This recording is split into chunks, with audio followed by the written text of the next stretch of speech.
Imagine a faith born not in ancient temples, but on the brutal decks of slave ships, forged in the fires of oppression and resistance. This is the profound story of Santeria, a spiritual tradition that defied annihilation, transforming adversity into a vibrant tapestry of belief. Join us as we journey through centuries, uncovering the hidden truths and divine logic of a religion that refused to die. Santeria is no mere relic of a distant past, it is a dynamic faith, meticulously forged in the crucible of empire, colonialism, and unwavering resistance. Its compelling narrative begins not in the hallowed groves of Yoruba land, but on the harrowing decks of slave ships.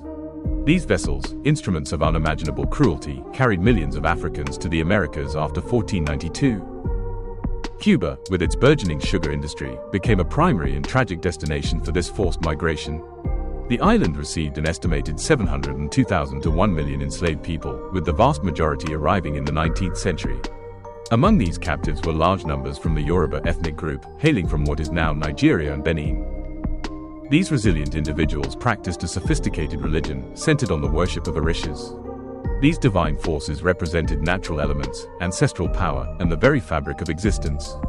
This rich West African tradition was the foundational seed from which Santeria would powerfully grow. The arrival of these diverse peoples, alongside others from Congo and Dahomey, created a complex religious melting pot in Cuba. The historical context of slavery and colonization was the first great shaping force of Santeria. Enslaved Africans were systematically stripped of their identity, their languages, and their spiritual heritage. They were brutally forced to convert to Roman Catholicism, a foreign religion imposed by their colonizers.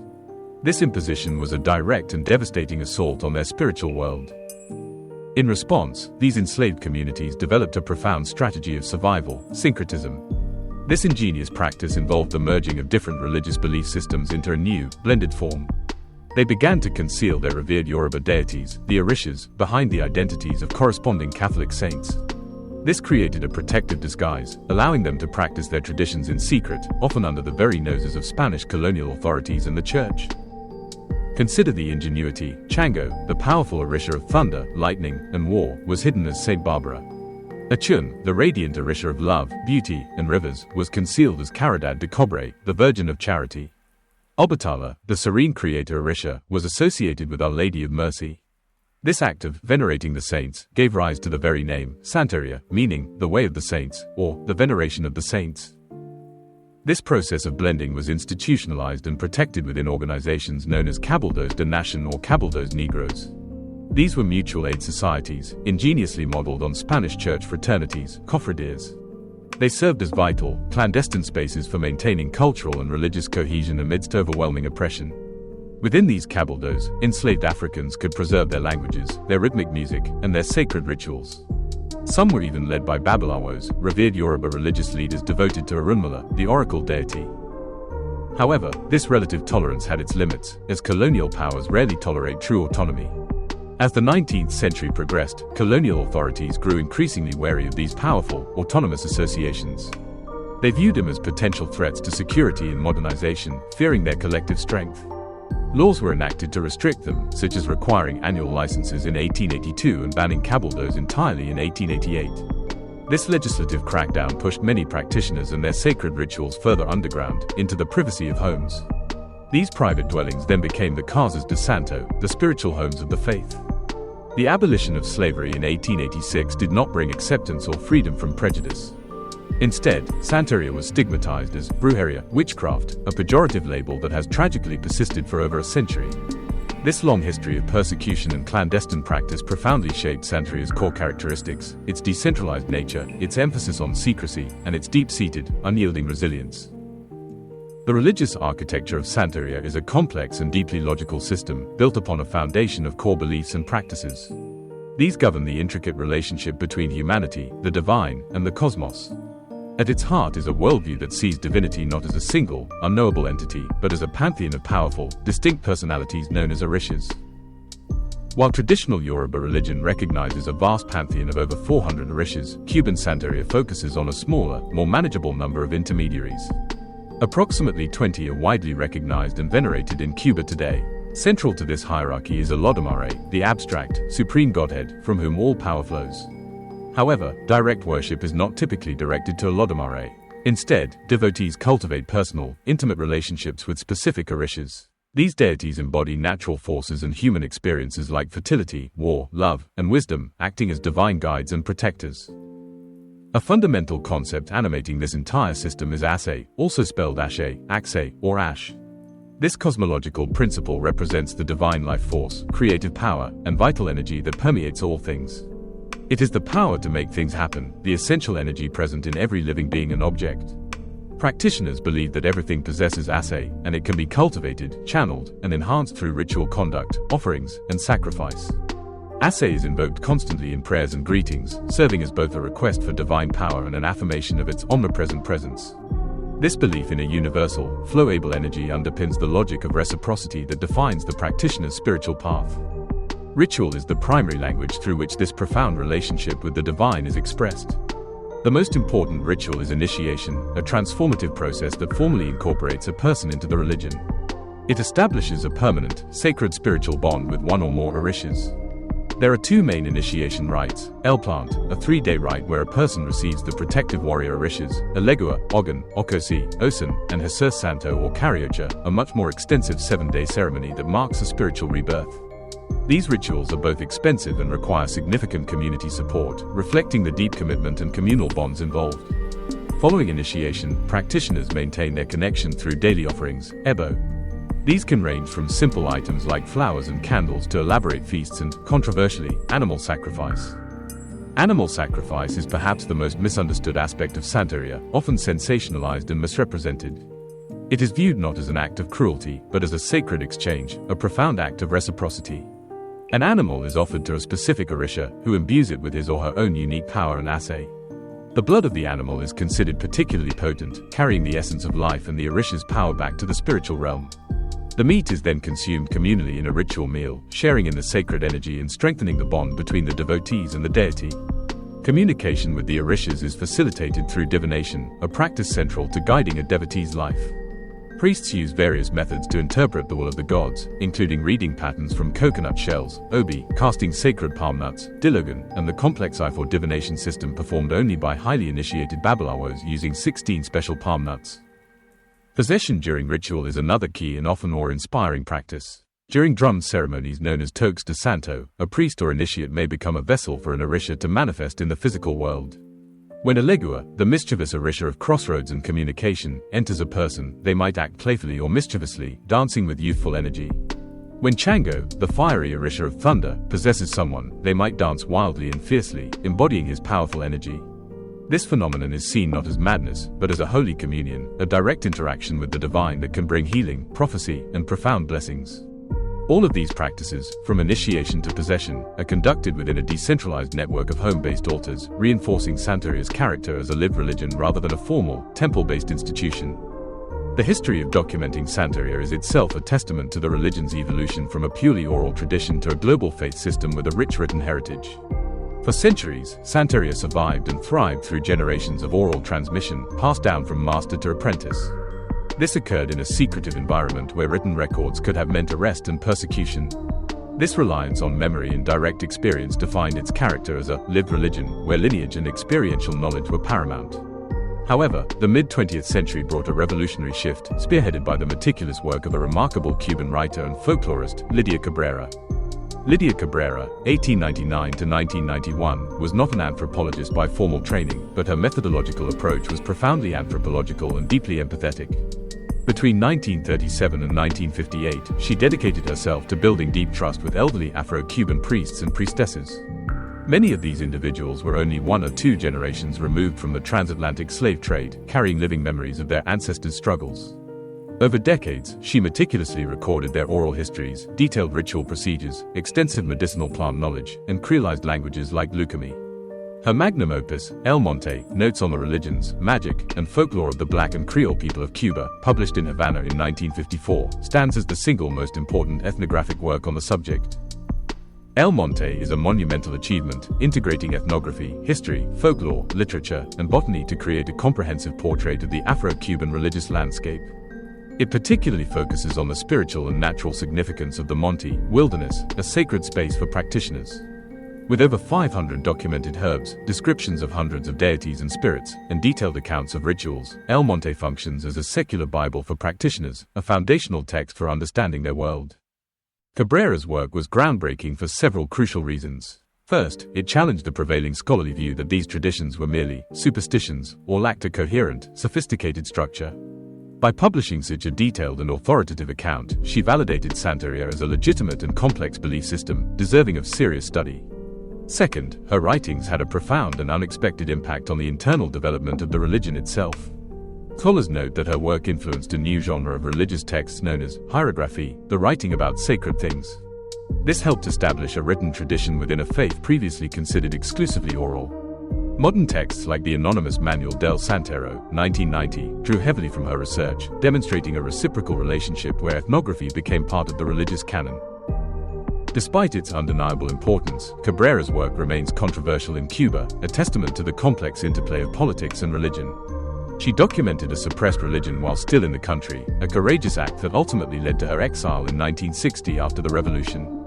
Her invaluable papers, containing thousands of pages of field notes, manuscripts, and recordings, are now held in the Cuban Heritage Collection at the University of Miami. This makes her a symbol of cultural preservation outside of Cuba, a poignant reminder of what was lost and saved. In Cuba, her work was historically censored, and even today, asking about her can lead to being shushed, illustrating the deep tensions surrounding the public documentation of sacred matters. The recent 2023 English translation of El Monte by David Font Navarrete, complete with new scholarly introductions and forewords, has reintroduced her work to a global audience. This has sparked renewed academic and popular interest, with conferences commemorating its 70th anniversary. Cabrera's legacy demonstrates that the line between observer and participant is often blurred in ethnography, and her work serves as a crucial bridge connecting Santeria's oral past to its written and global future. The history of Santeria in Cuba is a chronicle of extraordinary resilience, marked by periods of intense persecution, strategic adaptation, and eventual state-sanctioned transformation. After the 1959 Cuban Revolution, the Marxist-Leninist government declared itself atheist, viewing all religion as a tool of capitalist oppression and a barrier to social progress. This ideological stance plunged Santeria into a new phase of severe repression, echoing the colonial era's suppression. Practitioners faced police harassment, employment discrimination, and arbitrary detentions, their faith deemed an enemy of the state. The state attempted to eradicate the religion by suppressing public rituals and forcing believers to practice in hiding. Many concealed their sacred necklaces, elicas, to avoid detection, a small act of defiance with profound meaning. The Departamento de Estudios Socio-Religiosos, DESR, was founded in 1982 to study Santeria from a Marxist perspective, dismissing it as primitive animism and a remnant of a backward era. The government actively promoted a secular culture, attempting to transform Afro-Cuban spiritual practices into mere entertainment for tourists, stripping them of their sacred meaning and power. However, the economic collapse following the end of the Soviet Union in 1991, known as the Periodo Especial, created a dramatic and unexpected shift in the state's policy. Facing a severe economic crisis, the Cuban government pragmatically realized that its unique Afro-Cuban cultural heritage could be a valuable commodity on the world stage. Santeria and other related traditions were suddenly reclassified, not as ideological aberrations, but as a vital component of the nation's cultural patrimony. This pragmatic turn of events led to the emergence of Santerismo, state-supported tourism centered on Santeria. Government-sponsored initiations for foreigners were organized, and artifacts from religious ceremonies were declared national heritage and placed in museums like the Casa de Africa in Havana. This represented a profound co-optation of the religion, turning its sacred symbols and rituals into products for commercial consumption. While this move provided greater visibility and financial resources for some practitioners, it also fueled criticism from those who saw it as a shallow commodification that ignored the religion's depth and authenticity. This period of liberalization culminated in 1991, when religious membership was permitted in the Communist Party, a monumental shift. In 1992, Cuba officially became a secular state rather than an atheist one, restoring legal rights to practice freely. Despite these significant changes, the state's influence continues to be deeply felt. The government-aligned Yoruba Cultural Association of Cuba was formed in the early 1990s to promote a sanitized, state-approved version of the religion. Furthermore, a proposed animal welfare law threatens to criminalize the long-standing practice of ritual sacrifice, pitting religious freedom against contemporary animal rights advocacy. The U.S. State Department's placement of Cuba on its special watch list for severe religious freedom violations in 2020 highlights the ongoing challenges faced by independent practitioners. Meanwhile, the state-backed Miguel Febbles Padron Commission issues a Letter of the Year, which independent practitioners often reject as politically manipulated propaganda masquerading as divine prophecy. This complex interplay of persecution, pragmatism, and co-optation reveals a religion that has learned to survive by adapting to the political winds, even as it fights to maintain its spiritual integrity against external pressures. While Santeria evolved within the specific socio-political context of Cuba, its true global expansion occurred largely through the forced migration of its practitioners. The Cuban Revolution of 1959 and the subsequent Mariel boat lift in 1980 triggered massive waves of emigration, scattering the island's population across the globe.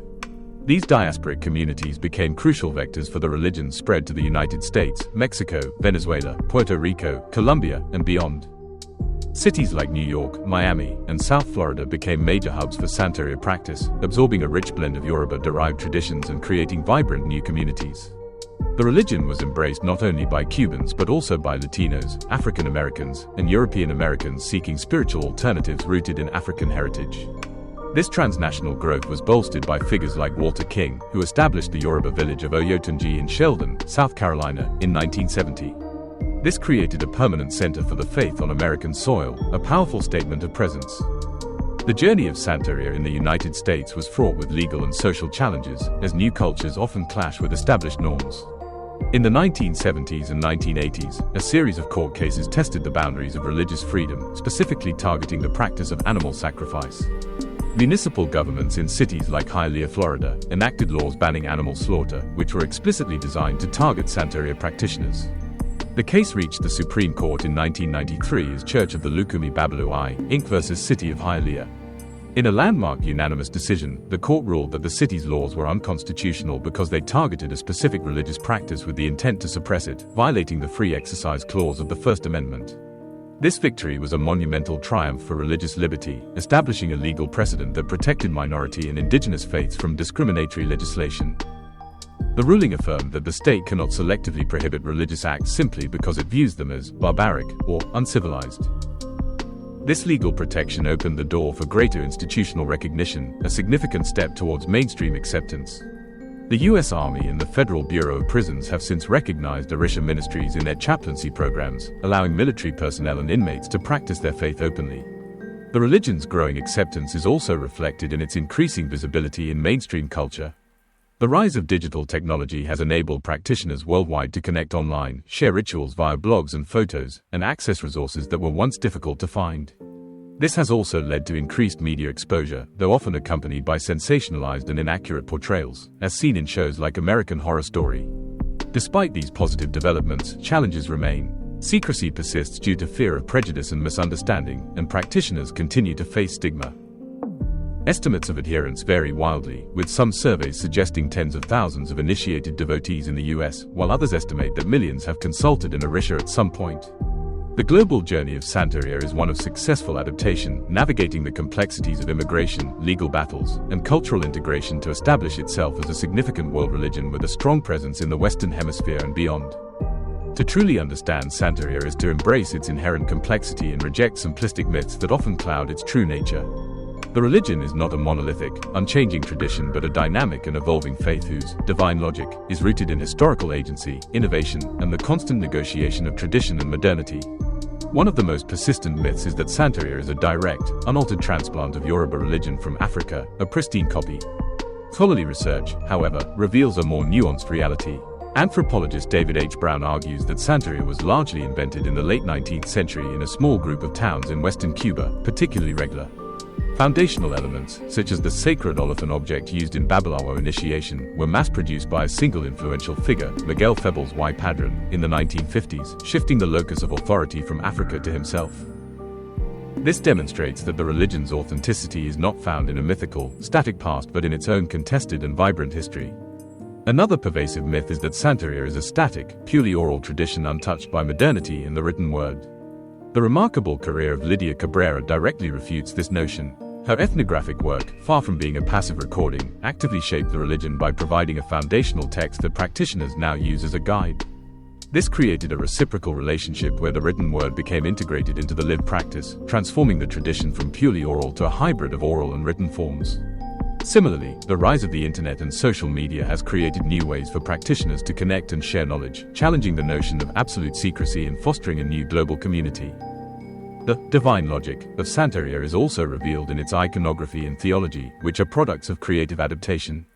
The religion's symbols are not pure African artifacts but are products of hybridization, reflecting its journey through different cultures. The sacred vessels used in rituals, for example, include items like French-style British soup tureens, imported goods that were repurposed for sacred use. This demonstrates a creative adaptation, integrating local and available materials into a sacred framework, imbuing them with new spiritual meaning. This same logic is evident in the transnational connections that have been forged. In the 1970s, Cuban-based Babylawos traveled to Nigeria to reconnect with the source, re-establishing legitimacy and creating a new, transatlantic genealogy that asserted independence from Cuban lineages. This act of reaching back to Africa to strengthen the diasporic faith is a powerful expression of its dynamic nature and ongoing quest for spiritual authenticity. In conclusion, the hidden truths of Santeria lie in its extraordinary ability to adapt, resist, and transform. It is a religion born of syncretism, defined by unyielding resilience in the face of persecution, and shaped by both its revered elders and its pioneering scholars. Its divine logic is not inscrutable but is embedded in its history of survival, its intricate system of reciprocal relationships with the divine, and its profound capacity to evolve while holding fast to its core principles. To engage with Santeria is to engage with a living faith that is simultaneously ancient and contemporary, profoundly rooted in the trauma of the Middle Passage yet oriented toward the possibility of la vida allegra, the good life, in the present moment. Has this journey through Santeria's rich history and profound beliefs sparked your curiosity? We invite you to delve deeper into this captivating world. Share your thoughts in the comments below, subscribe to our channel for more explorations of hidden histories, and consider supporting initiatives that promote cultural understanding and religious freedom. Your engagement helps us unveil more of the world's enduring echoes.